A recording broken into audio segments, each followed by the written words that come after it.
اسم الله عليها صواف فإذا وجبت جنوبها فكلوا منها وأطعموا القانع والمعتر كذلك سخرناها لكم لعلكم تشكرون لن ينال الله لحومها ولا دماؤها ولكن يناله التقوى منكم كذلك سخرها لكم لتكبروا الله على ما هداكم وبشر المحسنين. الحمد لله والصلاة والسلام على رسول الله. رب اشرح لي صدري ويسر لي أمري واحلل عقدة من لساني يفقهوا قولي. اللهم انفعنا بما علمتنا وعلمنا ما ينفعنا وزدنا علما. ربي زدني علما وارزقني فهما. adúpẹ́ fún Ọlọ́run níbi tí a tún ti pàdé lónìí yìí, ibi tí a sùn lánàá sí ibẹ̀ náà lọ́tún ní ká tún ti jí láàárọ̀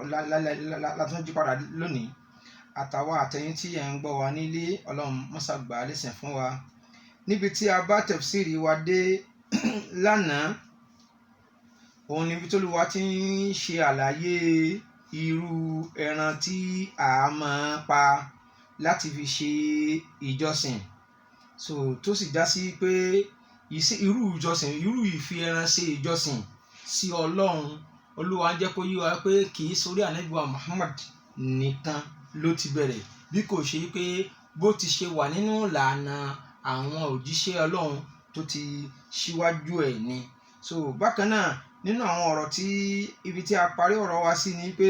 Ọlọ́run bá lékè ọlá ó tún wá júwe àwọn wo ni olùbẹ̀rù Ọlọ́run tó sì sọ̀rọ̀ yìn wọn fún wa, táwa náà ti bẹ̀ tá a sì ká fún wa, tá a fẹ́ kẹ́ni kọ̀ọ̀kan náà ó máa fi léyìn òní kó máa fi yẹra rẹ̀ wò, ǹjẹ́ mi náà ń bẹ nínú àwọn olùbẹ̀rù Ọlọ́run àbí mi ò sí níbẹ̀. Lónìí inshallah Ọlọ́run bá tún tẹ̀ síwájú nínú ọ̀rọ̀ pé walbudna ja'alnaha lakum min sha'airillah. والبدن جعلناها لكم من شعائر الله لكم فيها خير. والبدن Olúwa ní ẹran àdáyá tẹ́ ẹ máa pa, ràkúnmí ni, màálù ni, gbogbo àwọn nǹkan ẹran ọ̀sìn tá a ṣe lẹ́tọ̀ọ́ fún yín láti máa pa. Àmọ́ albudna fil-lugha níta máa sábà ṣe tìlápù rẹ̀ lé lórí kò ju ràkúnmí lọ. Àmọ́ nígbà míì tí wọ́n bá lò bẹ́ẹ̀, wọ́n lè lò ó tí ó máa jẹ́ ismun shamil, àti màálù àti ràkúnmí. Àmọ́ níbi walbudna ìyẹn pé ní ẹran yín tẹ́ ẹ fẹ́ pa ni. جعلناها لكم من شعائر الله. A ṣe lẹ́tọ̀ọ́ fún yín, a fún yín nígbà láàyè láti lọ rèé pa á fi sin Ọlọ́run. Ó wá tún ní lakum fiha khayrun, bẹ́ẹ̀ sì ni oore tó pọ̀ ń bẹ fún yín látara pípa ẹran bẹ́ẹ̀ yẹn pé ẹ̀san Ọlọ́run pọ̀ lórí pípa ẹran láti fi ṣèjọsìn fún Ọlọ́run. Naam. فاذكروا اسم الله عليها صواف. Ẹ wá dárúkọ Ọlọ́run ọba lórí àwọn ẹran wọn ní tẹ́ bá fẹ́ pa wọ́n. Ẹ ṣe bisimilahi Allahu akbar bánàbí ṣe máa ṣe nu. Wọ́n ní tànà ìgbà fẹ́ pẹran léyà yóò sọ pé bisimilahi wallahu akbar Allahumma adha anni wa amman lam yudahi min ummati. Ànábì Muhammad ní máa pa ẹran léyà nípa láti fi jẹ́ kó yé wa pé ẹran léyà pípa àtẹran ìjọsìn pípa ọ̀ranyàn ni fún mùsùlùmí kóun náà ó ti ẹ̀ pa fọ́lọ́run bọ́lọ́run bá ti ní agbára rẹ̀ ká. Eléyìí mú kó jásí pé Ànábì Muhammad sallam gbogbo ìgbà tó bá ti fẹ́ sọdún ó kéré pin yóò rí pé òun pa àgbò méjì, yóò pa àgbò kan lórúkọ gbogbo àlè ń mọ ohun tí ò ní ẹran pa, yóò wá pa èkejì fún òun àti gbogbo tí ń jẹ́ ẹbí ìdílé rẹ̀ ẹ̀yin ìyàwó àtọmọ rẹ̀. So gbólóhùn orúkọ tí máa wá dá sí iná làwọn afáàmọ́ ń sọ fún wa yìí pé n tá a fi pẹran akàn kì í yọ ọ̀bẹ sẹ́wọ̀n lọ́rùn lásán. Bismillah Allahu Akbar, Bismillah Allahu Akbar, Allahumma hadha minka wa ilayka fataqabbal minni. So bí a ṣe máa ṣe nìyẹn. فاذكروا اسم الله عليها صواف. tẹ́ bá fẹ́ pe ràkúnmí ẹ pa sọ̀wáàfà kó wà lórí òró ẹ gún lóòró bẹ́ẹ̀ ni. فإذا وجبت جنوبها فكلوا منها وأطعموا القانع والمعتر. So olúwa ń fi ọ̀rọ̀ eléyìí ṣàlàyé bá ìgbà tí ẹran tá a tó lẹ́tọ̀ọ́ àti jẹran tá a pa ẹ pa pẹ̀lú orúkọ ọlọ́run lóòró bó ṣe nàró náà ẹ pa alákọ̀ọ́lẹ̀ bẹ́ẹ̀ wọ́n ní فإذا وجبت جنوبها هذه العبارة إنما تعني in tí ń sọ fún wa ni wípé a gbọ́dọ̀ mú sùúrù tí ẹran tá a pa ó fi jòwèrè tára rẹ̀ ó fi balẹ̀ tẹ́mi ó fi bọ́ lára ẹ̀ tán yányán. فإذا وجبت جنوبها tó bá di pé ó fara balẹ̀ tán yányán tí ò já pátá mọ́ tí ò tawọ́ tí ò tasẹ̀ mọ́ nígbà yẹn. فكلوا منها وأطعموا القانع والمعتر.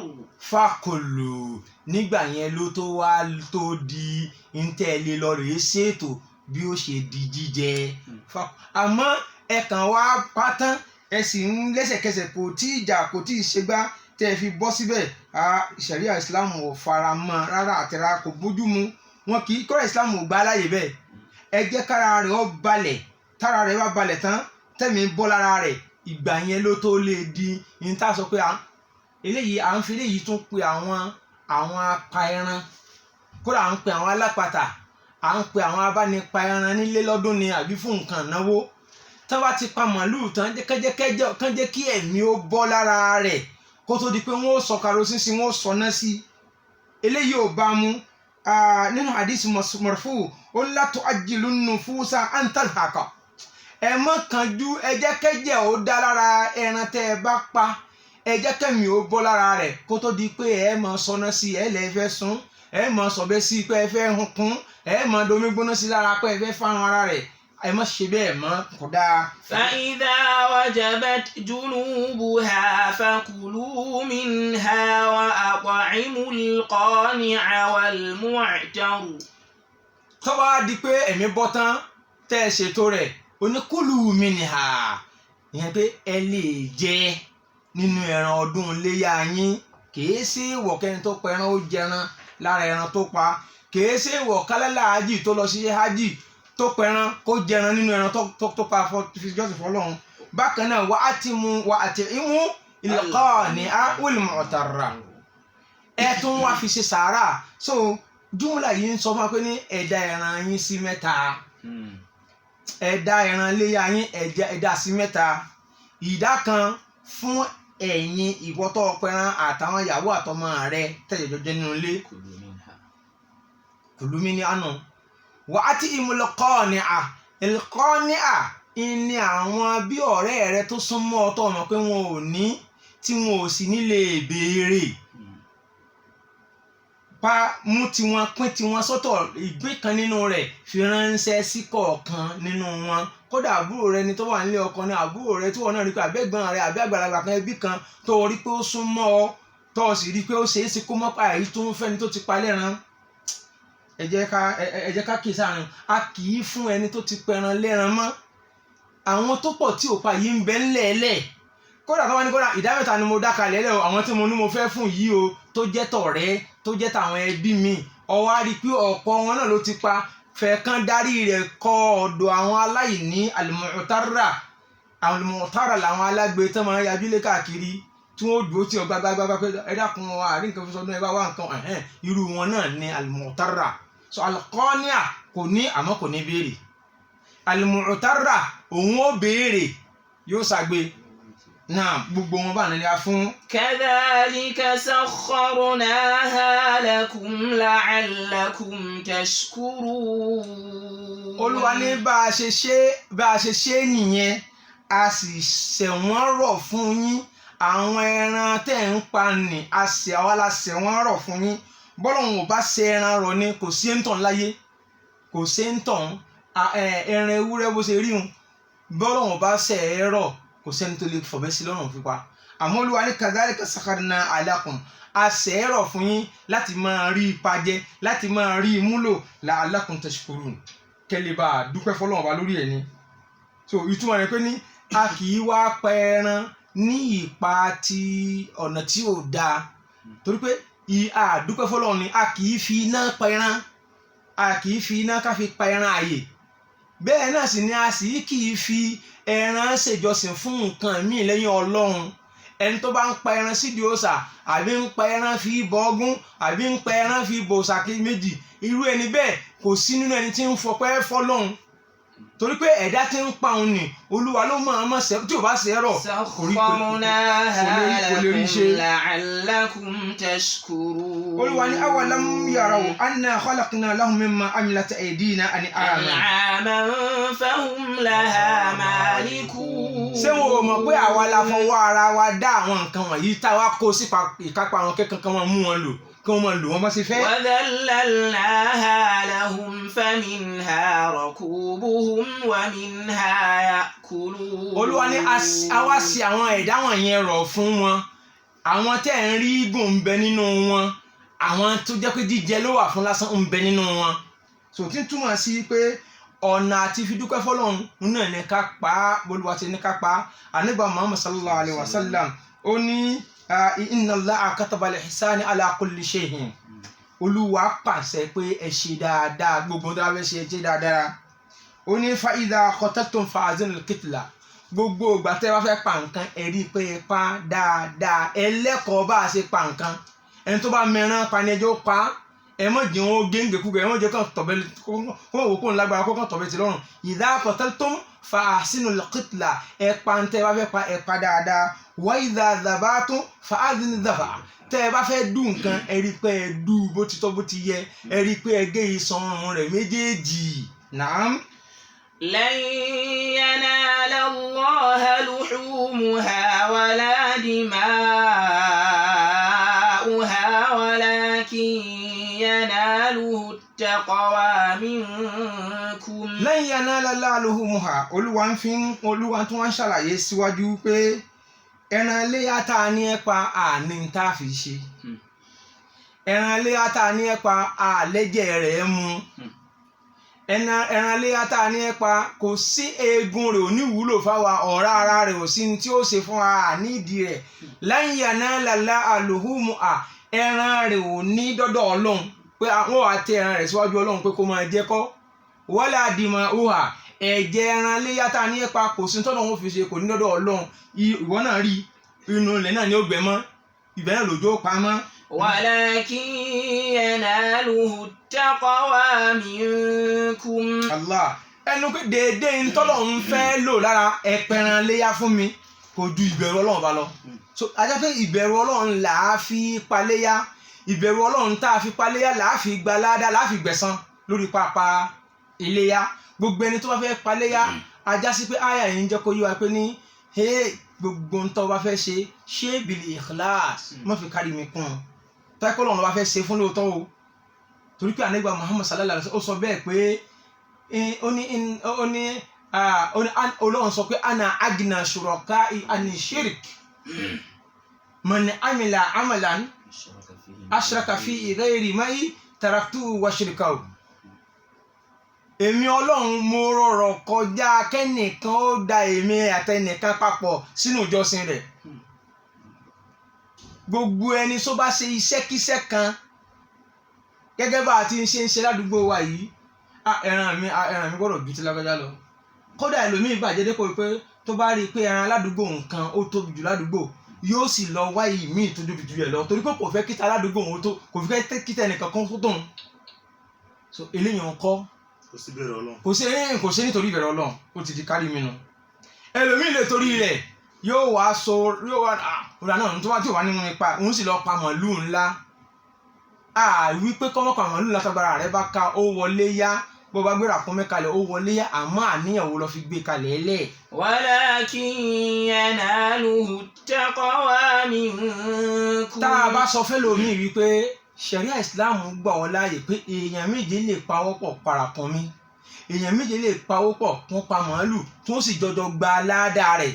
ẹlòmíì kò ní tẹ́lómi lọ́rùn àwọn mi wá nílì nǹkan fi ṣeré àwọn aládùúgbò wá nímọ̀ kọ́ wọn pẹ̀lú yìí sáládùúgbò lọ pa fún ọlọ́run tọ́ ọpá fún ti mọ̀ ọ́n torí pé inna Allaha la yansuru ila suwarikum wala ila a'malikum walakin yanzuru ila ma fi qulubikum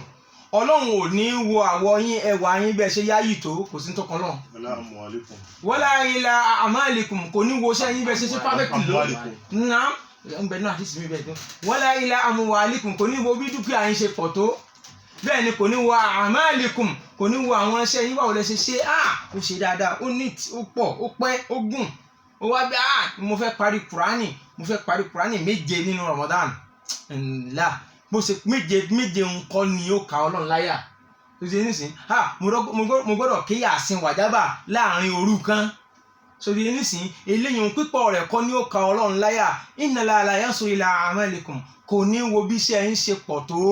kò ní wo bẹ́ẹ̀ ṣe pé bẹ́ẹ̀ ṣe dààmú tẹ́ wàhálà lórí iṣẹ́ tó innama yanzuru ila ma fi qulubikum àníyàn tẹ́ fi ṣe ní ó wò tí ó fi gbà á tí ó fi ṣe ẹlẹ́sìn lórí ẹ̀. kadhalika sakhkharaha lakum litukabbirullaha ala ma hadakum. Naam, Olúwa ní mo ṣe bẹ́ẹ̀ láti ṣe kí ni sakhkharaha lakum mo jẹ́ nípa fún yín mo ṣe àwọn ẹran yìí mo ṣe wọ́n rọ̀ fún yín la'allakum litukabbirullaha kò sí nǹkan mìíràn ju wípé ẹ̀sẹ̀ àwọn ewu bọ́lọ̀ ṣe ń pààrà litukabbirullaha ala ma hadakum litukabbirullaha alayhi litukabbiru torí pé Olúwa ìjọsìn ló fẹ́ torí kálíbà máa fi àwọn kíní yìí ṣèjọsìn ló fi yọ̀ǹda rẹ̀ fún wa kódà àtàtọ̀ wáyé fẹ́ràn pé ẹran lọ fẹ́ mú lọ fẹ́ pa láti fi ṣe àlejò ọ̀hún dárúkọ Ọlọ́run bá lè lórí tí ó tún jásí pé ní ọ̀pọ̀ ẹran fi ṣèjọsìn fún Ọlọ́run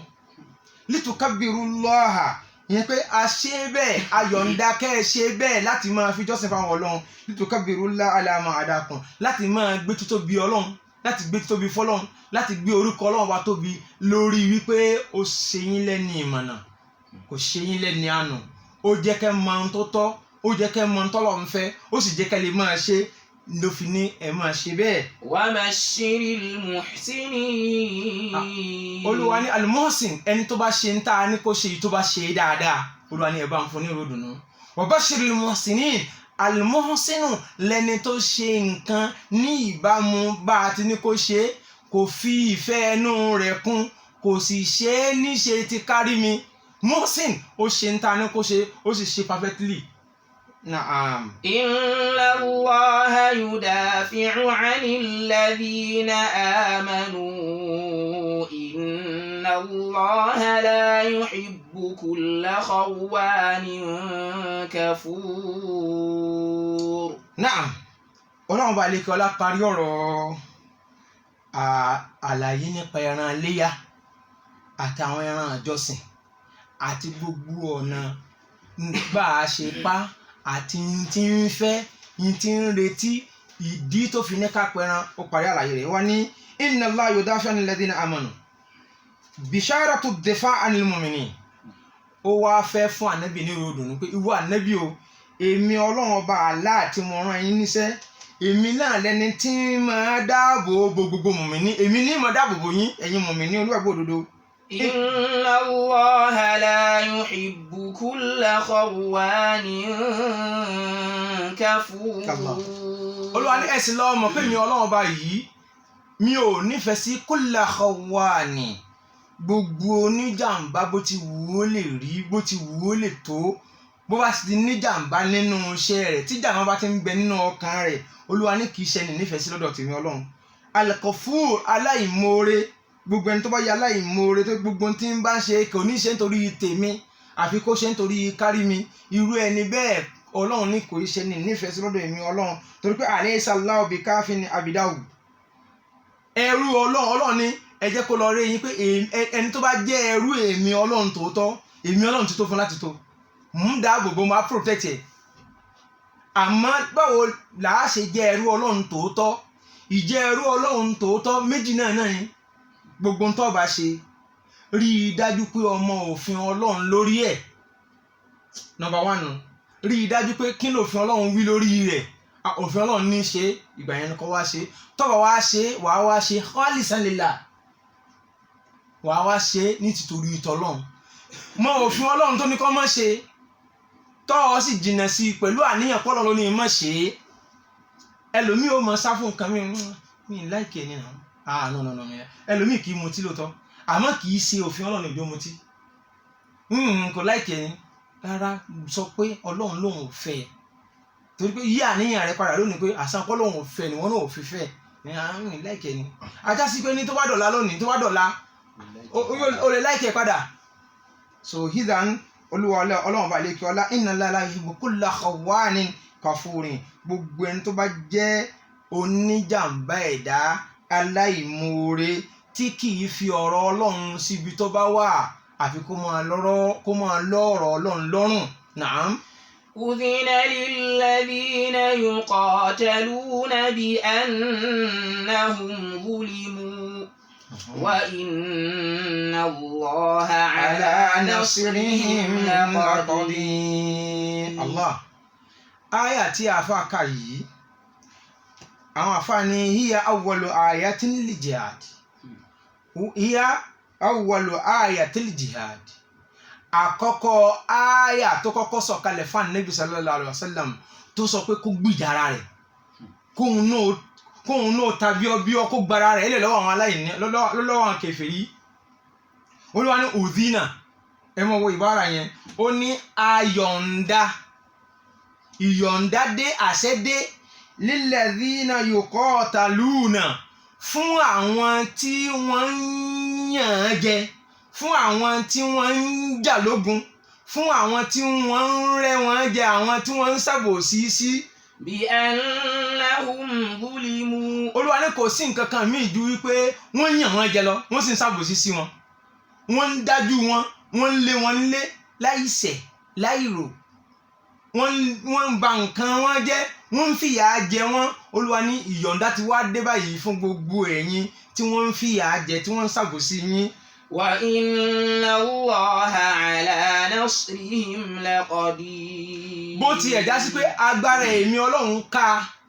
láti ràn yín lọ́wọ́ láì ṣẹ̀ṣẹ̀ pé ẹ máa gbìjà ara yín, láì sì máa gbé dàpọ̀, láì sì máa gbébọn, láì sì máa gbádà. agbára èmi Ọlọ́run ká, àmọ́ mo fẹ́ kó yé wọn yí pé wọn ò ní agbára kankan, sùúrù lẹ̀ mú. wọn ò ní agbára kankan, àṣẹ èmi Ọlọ́run lẹ̀ ń tẹ̀lé. ẹ̀yin náà wá dá wọn lógun, ẹ dojú ogun kọ wọn lónìí. wa inna Allaha ala nasrihim laqadir. mo sì ń jó dá yín lójú pé bẹ́ẹ̀ bá ti ń já wọn lógun, èmi náà ó sì máa tì í lẹ́yìn, ẹ sì máa ṣẹ́gun. الذين أخرجوا من ديارهم بغير حق إلا أن يقولوا ربنا الله ولولا دفع الله الناس بعضهم ببعض لهدمت صوامع وبيع وصلوات ومساجد يذكر فيها اسم الله كثيرا ولينصرن الله من ينصره إن الله لقوي عزيز. Ọlọ́run bá lékè ọlá ní èmi Ọlọ́run agbára mi ká, mo sì ń fi ń dá yín lójú pé màá tì yín lẹ́yìn, màá dúró tì yín, gbogbo wọn lẹ́ẹ̀rẹ̀yìn wọn ẹ̀rìn ọ̀tá yín inshallah. Ọlọ́run sáyà wọn rẹ̀ ọ̀tá wa. wọ́n níjọ́ tí àyà yìí sọ̀kalẹ̀, Abubakar gangan ló kọ́kọ́ sọ pé sayakunu qital, ogun bọ̀, sayakunu qital, ogun bọ̀. ìdájọ́ pé ní àápadà jagun ni. torí Ànábì Muhammad sallallahu alaihi wasallam bẹ́ẹ̀ni kankan dámọ̀ràn ogun rí nínú ìsẹ̀mí ayé rẹ̀ rárá. kò sí nínú ọ̀rọ̀ Ànábì, kò sí nínú ọ̀rọ̀ Ànábì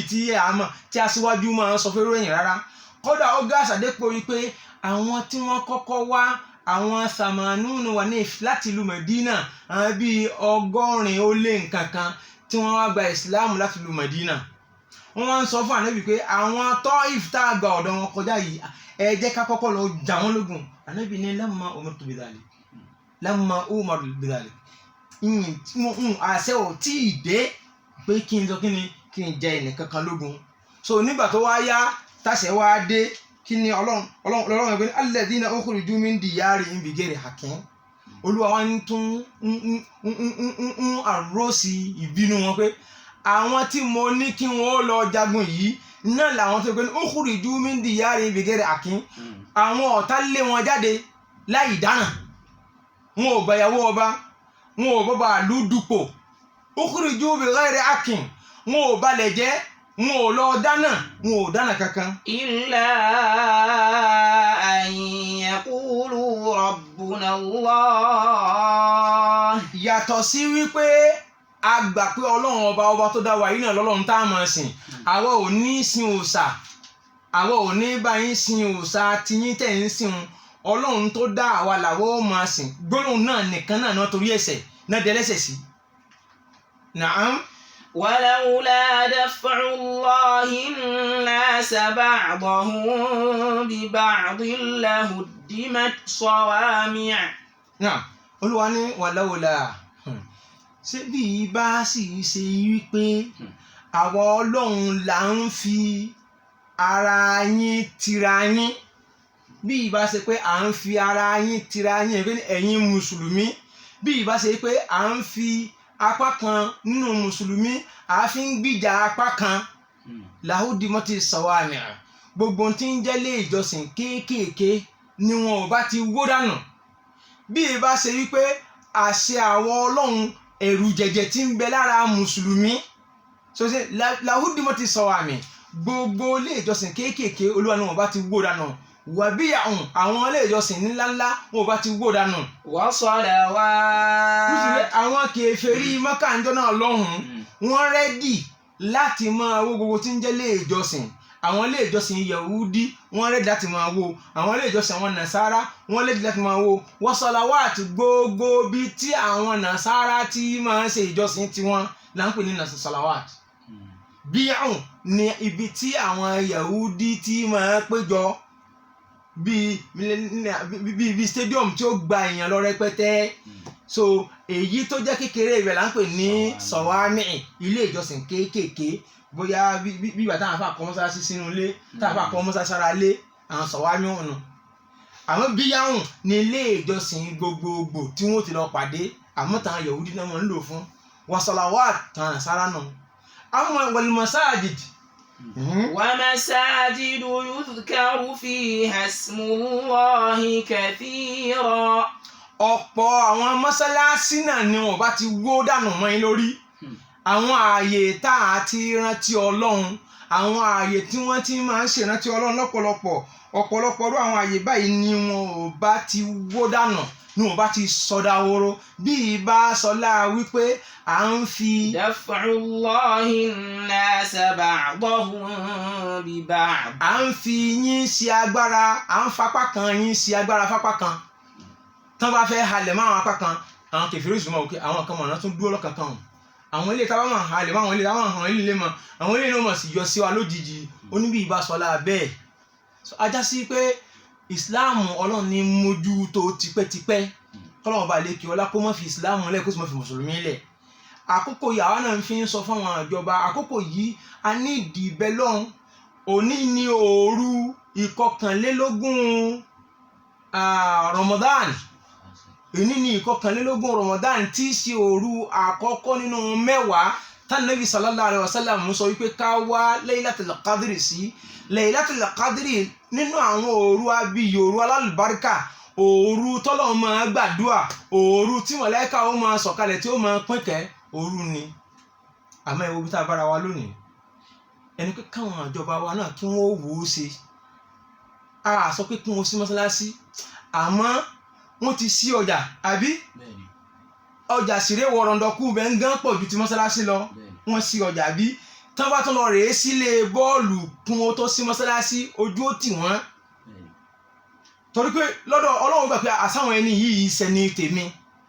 ẹ̀sìn ààyè tó ti ń sin èmi Ọlọ́run wọ́n wá tì í mọ́lé wọ́n ń sí ọjà wọ́n ń sílé eré wọ́n ń sílé bọ́ọ̀lù. So à ń fi àkókò yìí káwọn ìjọba ó fi ojú sọ́nà kán ní àfojúsùn kán sì ní àníyàn tó dáa pẹ̀lú tí wọ́n gbé kalẹ̀ eléyìí. àwa náà ò bẹ̀ lọ́wọ́ ọlọ́mọdé àrí àjàkálẹ̀ àrùn tó bá ti wá dé bó ṣe dé yìí náà ìsìn lọ́hùn ìrántí Ọlọ́run ìwà àforíjì lọ́dọ̀ Ọlọ́run náà ló gbọ́dọ̀ pọ̀. àwọn ààyè tá a wá ń fẹ̀mí sí Allah Ọlọ́run má bínú sí à gbogbo ààyè tá a máa ń wò gbogbo àkókò tá a máa ń wò pé lákòókò yìí àbáyọ Ọlọ́run bá pàdé tá a bá bẹ̀ lọ́hùn ààyè yìí tá a bá débẹ̀ àbọ̀ Ọlọ́run bẹ̀ àbánu Ọlọ́run bẹ̀ gbígbàdúrà ń bẹ̀ gbogbo ẹ̀ pátápátá lọ́lọ́run ní kí wọ́n ti pa àṣẹ Ọlọ́run ni o. So kọ́lọ́run kó dákun kó má fi ìyà rẹ̀ kó má fi jẹ wá ó ń túmọ̀ sí pé tó bá fẹ́ fi ìyà rẹ̀ jọ agbára rẹ̀ ká lẹ́ẹ̀kan ló sì fi yà torí pé gbogbo ibi tá a ti bẹ̀ẹ́ tí ó ti ṣàánú wa ó ti kọ́kọ́ blọ́ọ̀kì ẹ̀ gbogbo ibi tá a lè sá lọ láàmọ̀lẹ́jà wà láàmọ̀lẹ́jà ìlà ìlẹ́ka àti mọ́jà àti mọ́lẹ́jà gbogbo ibi tá a máa ń fẹ̀mí sí pátápátá ló ti blọ́ọ̀kù yẹn àtúnfẹ̀mí sí Lailatul Qadr pé tọ́bọ̀yá Lailatul Qadr bọ́ọ̀lù bá tún ṣe fún wa àátún rí ibẹ̀ ó tún blọ́ọ̀kù ẹ̀ àníṣẹ́ àmọ́ o bíjọba ò bá já lọ mọ́ṣáláṣí ìwọ mùsùlùmí ìwọ náà mọ́ sun àsunpìyè ìwọ náà mọ́ sàsunpara òru yìí òru àlùbáríkà ni mọ́jọ́ ó bọ́ mọ́jọ́ ó kọjá mọ́ ọlá òru gbígbàdúrà ni wàmọ́ adraka ma Lailatul Qadr olúwa ní ìwọ Muhammad òun rò pọ̀ ọmọ òru yẹn ọmọ bó ṣe níyì tó. Laylatul Qadri khayrun min alfi shahr. òru kan ṣoṣo tó sì ní àlùbáríkà tó sì lápọ́nlé tó sì tóbi gbogbo ìjọsìn tẹ́ ẹ bá ṣe níbẹ̀ kéèyàn ó tó lè gbarú ládàá rẹ̀ yóò ṣe ìjọsìn 100 ọdún ó lé mẹ́ta 83 years. wọ́n wáyé pé rákà méjì lọ lè kí nínú òru yẹn rákà méjì péré lọ lè kí lóru yẹn kẹ́ni tí ó bá tún kí rákà méjì báwọn nì kó tó lè gbarú ládàá tí ẹ̀wọ̀n òfin ní rákà méjì tó bá kí lóru Lailatul Qadr yóò sì kí fún 83 years níbi tí òru náà lálùbáríkà dé òru táwọn màláíkà ó máa sọ̀kalẹ̀ tí wọ́n máa pín ìkẹ́ tí wọ́n máa pín àlàáfíà. fiha yufraqu kullu amrin hakim. gbogbo àlámọ̀rí tó lúwa gbogbo àlámọ̀rí tọ́lọ́run ti parí lórí ẹ̀dá tí ń jẹ́ ìkẹ́ òru ilé Ọlọ́run máa pín kọ́lọ́run sá pín ìkẹ́ kárí gbogbo wa fi gbogbo wa ṣe kòńgẹ́ òru alálùbáríkà yìí bí wọn bá sí mọ́sálásí tí ò sí ìtìkáf ìwọ náà jókòó nínú ilé rẹ̀ àkọ́kọ́ ti wà lockdown àkọ́kọ́ ti wà náà lákòókò yìí tí wọ́n á jẹ́ kí lọ́ọ̀kì ìwọ náà tún kọ́kọ́ fúnra rẹ̀ lọ́ọ̀kì ẹ̀mí rẹ̀ down fọlọ́n láti àkókò yìí yẹn fi bẹ̀ lọ́ọ̀ ni ọ̀sán rẹ̀ máa ṣe tìláwà òru rẹ̀ máa yẹn nẹ́fìlà máa ṣe tìláwà ànàná Aisha onímọ̀lọ́bà Ànábì pé tọ́ bí n bá tiẹ̀ wá rí Lailatul Qadr kí ni kí n máa wí Ànábì sàlẹ̀ onímọ̀ sọ pé Allahumma innaka afuwun tuhibbul afwa fa'fu anni gbólóhùn yìí tán bá ní wọn lockdown mọ́sálásí wọn ò lockdown ẹ̀mí wa wọn ò lockdown ẹnu wa ẹ jẹ́ káwa náà fi àkókò ká fi bẹ̀ lọ́hùn ká fi wá ìsúnmọ́ Ọlọ́run. wala yansuranna Allahu man yansuru. àní Olúwa ní mo tún ṣèlérí mo sì ń búra pé gbogbo ẹni tó bá dúró ti ọ̀rọ̀ èmi Ọlọ́run gbogbo ẹni tó bá dúró pé ojú ò ní ti ẹ̀sìn mi ìyà ò sì ní jẹ mùsùlùmí kò ní jẹ ẹrú Ọlọ́run tòótọ́ Olúwa lèmi náà ó rìn tàn lọ́wọ́ o. Inna Allaha laqawiyyun aziz. ẹ gbà bẹ́ẹ̀ Inna Allaha Olúwa ní dájúdájú èmi Allah alágbára ni mí ẹni yìí agbára mi kọjá ẹni tí agbára kan ó sọ pé òun fẹ́ dojúkọ agbára mi kọjá ẹnìkan tá a pẹ́ ẹnìkan ó wá dìfìtì wọ́n yí dìfìtì agbára tèmi laqawiyyun alágbára ni mí azizun agbára tẹ́nìkan ò lè dojúkọ kó dìfìtì ẹ̀ lẹ́lẹ́. Masha Allah. الذين إن مكناهم في الأرض أقاموا الصلاة وآتوا الزكاة وأمروا بالمعروف ونهوا عن المنكر ولله عاقبة الأمور. Olúwa tún tẹ̀ síwájú láti júwe àwọn àwọlẹ́ni tòun tí ó ràn ẹ̀sìn òun lọ́wọ́ àwọn àwọlẹ́ni tóun náà kún lápá ó wá ń sọ fún wa pé alladhina in makkannahum fil ardi ó ó láwọn tí màá ṣe tiwọn àwọn tí màá kún lápá tí màá dúró tí màá tì wọ́n lẹ̀ tí màá fún wọn níṣẹ́gun àwọn tí wọ́n borí ọ̀tá tí wọ́n láti bọ̀ tán òun náà làwọn tó sọ pé immakannahum fil ardi tá a bá ṣègbà láàyè fún wọn lórí ilẹ̀ ayé Allah tá a bá gbà wọ́n láàyè tá a dá wọn lọ́lá. aqamu s-salata wa atawu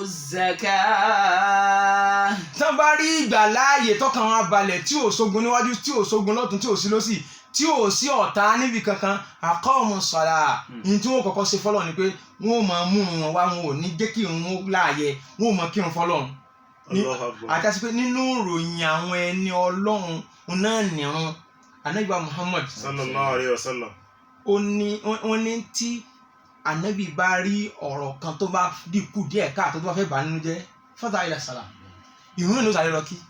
so ajá sí pé ní olúwa ní àwọn tó ṣe pé tí mo bá gbà wọn láàyè tọkàn wọn balẹ̀ tí ò sógun mọ́ aqamu salah ìrun náà máa kí nígbà tí wọ́n wá tó ló wá wò pé alladhina immakannahum àwọn onílọ́gà rò wípé ìtumọ̀ rẹ̀ nílọ́gà ni pé àwọn tá a bá dá lọ́lá tá a gbọ́lá fún wọn tá a fún wọn ní kápá tó dá láṣẹ. Sayyidina Umar bin Abdulaziz òun ló wá ní pé ala innaha laysati ala al-wali wahda walakinnaha ala al-wali wal-muwalla alayhi. Ọlọ́rọ̀ yìí kì í ṣe pé àbí alágbára àbíjọba kankan nìkan ọba àlú kankan kọ́ gbogbo ẹnì kọ̀ọ̀kan náà ló lágbára nínú ilé rẹ̀ láàyè rẹ̀ ẹlòmíì ọlọ́run kò jẹ́ kí agbára rẹ̀ ó kọjá àárín wọn àti ìyàwó àtọmọ rẹ̀ ẹlòmíì agbára títí ẹ̀ àṣẹ rẹ̀ tún bọ́ sọ́ ìdẹ̀ àṣẹ ẹlòmíì bọ́ ságbóolé àṣẹ ẹlòmíì bọ́ sí àdúgbò àṣẹ ẹlòmíì bọ́ sínú ìlú olúwa wọn ní bó ṣe rí nù yẹn pé immakannahum fil ardi gbogbo yín tẹ́ ẹ bá ti ní ìkápá láàyè kan tọ́kàn yín balẹ̀ tí ò sí bẹ̀rù bójúmọ́. aqamu s-salah. àwọn tọ́lọ̀ ní màá ràn lọ́wọ́ náà wọ́n ti máa kírun. wa atawu z-zakah. wọ́n bá tún lówó lọ́wọ́ wọ́n tún yọ zàká. wa amaru bil ma'ruf. àwọn òròyìn tó lè jẹ́ kéèyàn láti bọ̀ tán nù iqamatu s-salah wa ita zaka wala amru bil ma'rufi wa nahyu anil munkar. àwọn nǹkan mẹ́rẹ̀ẹ̀rin yìí wàláhì tó bá lè kúrò láwùjọ àwùjọ wọn ò lè jẹ́ àwùjọ alálùbáríkà àwùjọ yìí kì í ṣèjọ alálùbáríkà torí gẹ́gẹ́ bí ibi tọ́rọ̀ yìí parí sí ibi tí ọlọ́run kan gan ọ̀rọ̀ ń sí kí ló wí. wa nahaw 'anil munkar ó ní walillahi 'aqibatul umur. ajásípa àwọn tí ó lẹ́yìn àwọn tí ó láti bọ̀ tán àwọn òròyìn tá a bá lára wọn ní iqamu salah yóò máa kírun ó lówó lọ́wọ́ ń lọ Mọ́kà nígbà àgbà àmọ́ kì í kírun sẹ́ńpá sọ́lá náà ọlọ́run ní ń para rẹ̀ sẹ́ńpá akọ́ ọlọ́run ní ń para rẹ̀ ìrun kíkí ó jọ ọlọ́run lójú awwalu ma yuhasabu bil abdu alayhi yawm al-qiyamah àkọ́kọ́ ń tá àkọ́kọ́ túwò nínú iṣẹ́ ọmọ èdè nìyẹn lọ́jọ́ al-qiyamah ni wọn so ti ẹni sìn Ànábì sallallahu alaihi wasallam ó jẹ́ káwọn pé gbogbo ẹni tí irun rẹ̀ bá ti dá ó kú oríire ó ti làwọn ajú ọlọ́run iná ọlọ́run fi ń repeat ẹ̀ ní gbogbogbà láti mọ̀ pé irun kíkí jẹ́ number 1 tó kọ́kọ́ béèrè pé iqamu salah ẹni tí ó láti bọ̀ tán yóò máa kírun lẹ́yìn wá gbà náà tó bá wá lówó lọ́wọ́ tí zaka wọnú owó rẹ̀ yóò máa yọ zaka ẹlòmíì náà wá lè kú sí mọ́sálásí aláàjì ó sì ní sẹ̀kẹ̀dùgbẹ̀ owó ṣùgbọ́n tó máa ń sọ̀rọ̀ zaka létí rẹ̀ ẹ̀yin àfa ń dọ́gbọ́n ni o ẹ̀yin àfa ẹ̀ ń pàlọ́ ni létí rẹ̀ o yóò máa wò yín bí ẹrù pé ẹ̀gbọ́n ẹ̀fẹ́ dọ́gbọ́n gbowó lọ́wọ́ mi yóò máa kírun irú ẹni bẹ́ẹ̀ náà ò lè láti bọ̀ nínú náírà kò ní láti bọ̀ ìròyìn mẹ́rẹ̀ẹ̀rin gbọ́dọ̀ pé yóò tẹ̀léra wọn ni ìròyìn mẹ́rẹ̀ẹ̀rin ó gbọ́dọ̀ pé. àyàfi tí ò bá ní. wal-mu'minatu ba'duhum awliya'u ba'd. يأمرون بالمعروف وينهون عن المنكر ويقيمون الصلاة ويؤتون الزكاة بارك الله فيك ويطيعون الله ورسوله أولئك سيرحمهم الله ẹ wo bí tọ́rọ̀ yẹn parí sí. أولئك سيرحمهم الله. Olúwa tó ń dú àwọn mùmínì onígbàgbọ́ òdodo ìwà tí Ọlọ́run lẹ́ẹ̀ kọ́kọ́ bá lára wọn ìwà tẹ́ bá lára wọn só ti yé yín nísìn nínú àyà yẹn torí pé Olúwa fẹ́ jẹ́ ká mọ̀ pàtàkì al-amru bil ma'ruf wa nahyi anil munkar ìpaniláṣẹ dáadáa ìléni kúrò nídìí ìbàjẹ́ alladhina amanu Olúwa wí kì í ṣe pé àfáà nìkan kọ́ ní orí tí ò dáa tó gbọ́dọ̀ mọ̀ ìwọ bàbá náà tó ń wo wàláì tẹ́láì àti àwọn ọmọ lọ́lé kí ó sì wá ìwọ náà mójútó ọmọ rẹ nínú ilé rẹ mójútó tó bá yẹ pé mùmí ní òdodo ní ọ gbogbo mùmí ní òdodo gbọ́dọ̀ mójútó ọmọ rẹ fúnra rẹ. kullukum ra'in lọ́lọ́wọ́ Ànábì wí Ànábì sallallahu alayhi wa sallam ó ní la ta'murunna bil ma'rufi wala tanhauna 'anil munkar aw la yushikanna Allahu an yusallita alaykum aduwwakum fayad'u Allaha khiyarakum fala yustajaba lahum ala ma hadithin. Ànábì ní ẹ má máa wòra yín níran a ti sọ̀rọ̀ asalat àbí a ti sọ̀rọ̀ zaka yíyọ àbí fẹ́ni tó bá ní ẹni tí ò bá lówó náà kó mọ̀ sí sára náà bá tó ní ẹlẹ́ẹ̀kẹta ni al-amru bil ma'ruf Al-Qur'an ní nínú wà tẹ́ bá lára àwọn tí ó láti bọ̀ tán wọn ò máa chẹ́kì ara wọn wọn ò máa chẹ́kì ọmọ wọn wọn ò máa chẹ́kì ìyàwó wọn wọn ò máa pa wọn láṣẹ ṣíṣe dáadáa láwùjọ wa lónìí kò sẹ́ni tí ń pàṣẹ dáadáa ẹni tí wàá ṣeré bá fẹ́ gbóná lónìí kò ní réèyàn ẹni tí wàá ṣeré bá fẹ́ gbóná lónìí kò ní lẹ́ńtẹ́lé ẹni tó fẹ́ mọ́ sòdodo láwùjọ lónìí kò ní lọ́rẹ̀ẹ́ tẹ́ ẹ bá débi kan náà ní ẹ mọ̀ yí pé ẹ̀tàn ní ń bẹ wọn wá sí tí ń bá ń kún tí ń hó ẹ̀tàn rà bó ṣe rí nù gbogbo ibi tó lù wá ti lo wá àkísàrò wá nínú Al-Qur'ani kò fi ròyìn tó dá gbẹ̀yìn rẹ̀ wá àkísàrò ńlá yá kìlú náà wá àkísàrò ńgá fìlú náà bó ṣe àmọ́ ibi tí wọ́n qalila sórí ẹni sìn àwọn èèyàn gidi ibi tẹ́ ti rí òdodo illa qalila àwọn èèyàn péréte lẹ́wọ̀n bá ń bẹ̀ Ànábì sọ pé ní wala tanhauna 'anil munkar la ta'muruna bil ma'ruf wala tanhauna 'anil munkar ẹ léra yín kù nídìí ìbàjẹ́ ẹ pàṣẹ ṣíṣe dáadáa fún ara yín tẹ́ ẹ bá kọ̀ tẹ́ ẹ bá ṣe bẹ́ẹ̀ la yushikanna Allahu an yusallita alaykum aduwwakum ó súnmọ́ kọ́lọ̀ ó de ọ̀tá yín sí yín yóò wá dé àwọn nǹkan tí ò tó nǹkan yóò wá dé sí yín wọ́n wá fojú yín gbolẹ̀ wọ́n fojú yín ráre wọ́n ó yàn yín jẹ wọ́n ó gba dúkìá yín àdéhùn ó máa ṣẹlẹ̀ sí yín lọ́tún lọ́sì fayadkhulullaha iyarakum fala yustajaba lahum. àwọn tó wá jẹ́ ní eré péréte wọ ọlọ́mọ mọ̀ bínú sí à kòrónà ìmọ̀mọ̀ là wá ń bẹ̀ ń táàrí kòkòrò bíntín táàrí wàhálà wá dé fìtínà wá dé àdéhùn wá dé kò sí fàyàbalẹ̀ kò sóorun àsún làpàrọ̀ ìyá àti ọmọ ò lè jókòó papọ̀ ọkọ àti ìyàwó ò lè jókòó papọ̀ àfi kán fi nǹkan dímú subhanallah Olúwa ní àkókò ní fayadihu khiyarukum àwọn péréte tó jẹ́ ìnire nínú yóò wá bẹ lọ́hùn fala yustajaba lahum a ò ní gbàdúrà àwọn ọmọ ń gbà wọn tó bá dé bẹ́ẹ̀ Ọlọ́run kó là wá kó láàánú wa kó tó di pé ọ̀rọ̀ wa ó dé bẹ́ẹ̀. walillahi aqibatul umur. lillahi aqibatul umur ìtumọ̀ ọ̀rọ̀ ni pé wal aqibatu littaqwa wal aqibatu lil muttaqin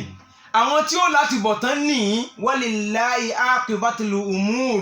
ọ̀dọ̀ Ọlọ́run ni gbogbo àlámọ̀rí yóò wá padà sí ẹni tá a bá wá túṣẹ́ rẹ̀ wò a bá ìmánì nínú iṣẹ́ rẹ̀ a bá sàlátù nínú iṣẹ́ rẹ̀ a bá zakatu nínú iṣẹ́ rẹ̀ al-amru bil ma'rufi kò lè dákẹ́ wọ́n ti sẹ́lẹ̀ lónìí kì í mọ̀ kò mọ̀ lè rí kó mọ̀ sọ eléyìí wọn dáa kọ́kọ́ pé kò lè rí kó mọ̀ sọ tó bá dákẹ́ níjọ́ tó bá ṣẹlẹ̀ níjọ́ tó bá wá rí bó ṣe ṣẹlẹ̀ wọn ẹ̀kú bàbá sì wí o. wọ́n ní wàhálà rẹ̀ pọ̀ sóhun nìkan ni. tó bá sì dọ̀dọ̀ Ọlọ́run náà Ọlọ́run tún là bẹ́ẹ̀ ni torí pé lóyìnà الذين كفروا من بني إسرائيل على لسان داود وعيسى بن مريم. Olúwa ní aṣẹ́bilé àwọn kèfèrí kan àwọn tán ya aláìgbọrọ̀ aláìmoore látẹnu ànábì Dáúdà látẹnu àwọn ànábì Ọlọ́run wọ̀nyí aṣẹ́bilé wọn kí ni nǹkan tí wọ́n ṣe. كانوا لا يتناهون عن منكر فعلوه. kò sí ní tó jẹ́ ká ṣẹ́bilé àwọn ju wípé gbogbo tó bá rí ọ̀sẹ̀ra rẹ̀ àwọn kò sí bá wí wọn yìí bá yàn wí wọn ò ní ìjágbémọ́ kan pé mọ́ ṣe ń tọ́ ń ṣe yóò dáa ẹ mọ́ ṣe ṣìnà tẹ́tẹ́ ti pọ̀ jù ẹlòmíì ẹlòmíì nísìnyí báyìí gbogbo ilé rẹ̀ pátápátá tẹ́ bá délé rẹ̀ ẹ̀ ní bá nǹkan rí bíi ń tẹ́tẹ́ ṣọ́bẹ̀t bàbá àjẹ̀bú lóríṣiríṣi ológogoro ọlọ́tí ọ̀ǹtẹ́ẹ̀lì tó ti máa fi ló fi ṣeré rẹ̀. labisa ma kanu yaf'alun. àwọn tó wá dákẹ́ ń jọ́nà lọ́hùn Olúwa ní aburú tí ó bá wọn burú ju tẹni tó ń ṣe gangan lọ. فلما نسوا ما ذكروا به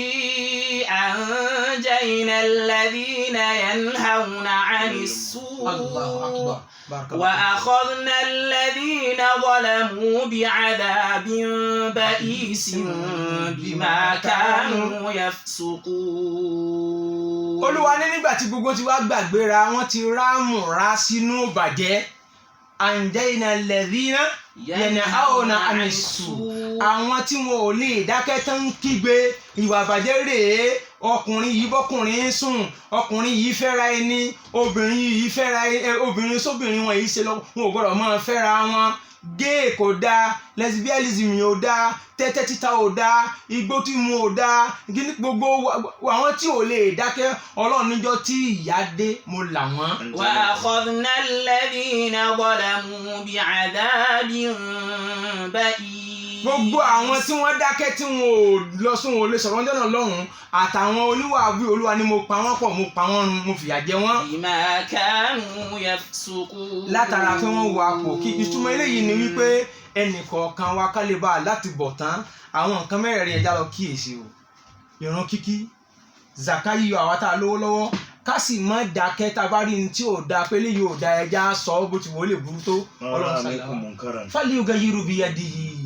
ẹni tó bá dákẹ́ tí ń wò bàjẹ́ kò sí mọ́nì lọ́rọ̀ rẹ̀ kò sí mọ́nì lára rẹ̀ Ọlọ́run kò sí anúmọ̀ mi ní abẹ́lẹ̀ nínú àná èyí tá a wí yìí Ọlọ́run ṣàyọ̀nù sí fún wa lẹ́sìn èyí tá a bá sì wí ní Ọlọ́run ṣàmójú kúrò fún wa àwọn tó ṣe nígbà wa Ọlọ́run bá ṣàánú wọn Ọlọ́run fi sínú mizan hasanati wọn gbogbo àwa náà tá à ń gbọ́ Ọlọ́run mọ́dún wa ní ládàá rẹ̀ subhanakallahumma wa bihamdik nashhadu an la ilaha illa anta nastaghfiruka wa natubu ilayk. Jazakumullahu khairal jazaa.